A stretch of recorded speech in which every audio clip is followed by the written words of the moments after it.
Good morning everybody. ఈరోజు నేను ఆ పక్షవాతం గురించి కొంచెం అవగాహన ఇవ్వబోతున్నాను.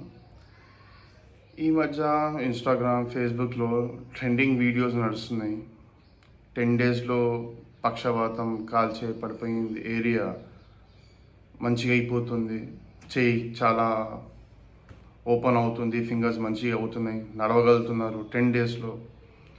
కొంతమంది ఒక మంత్లో నడవగలుగుతున్నారని ట్రెండింగ్ చేస్తున్నారు ఇన్స్టాగ్రామ్, ఫేస్బుక్లో.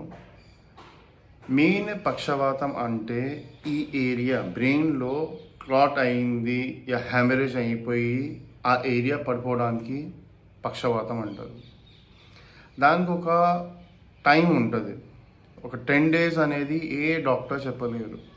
ఫిజియోథెరపీ అయినా, న్యూరో సర్జన్ అయినా, న్యూరో ఫిజిషియన్ అయినా ఎవరు చెప్పలేరు పోతారు ఈ టైం దాకా మీకు వచ్చేస్తుందని.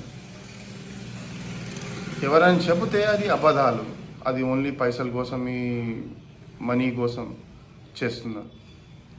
సెకండ్ ఏంటంటే, ఒక్కసారి పక్షవాతం వచ్చినప్పుడు మీరు న్యూరో సర్జన్ అయినా, న్యూరో ఫిజిషియన్ అయినా కన్సల్ట్ అయ్యి ఆ మెడిసిన్స్ వాడి ఫిజియోథెరపీ చేపియాలి.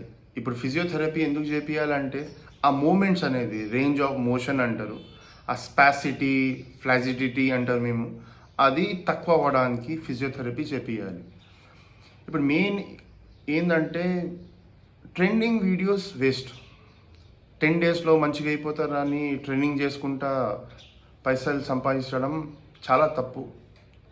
ఇది ఏ ఎవరికైనా తప్పు ఇది. Thank you.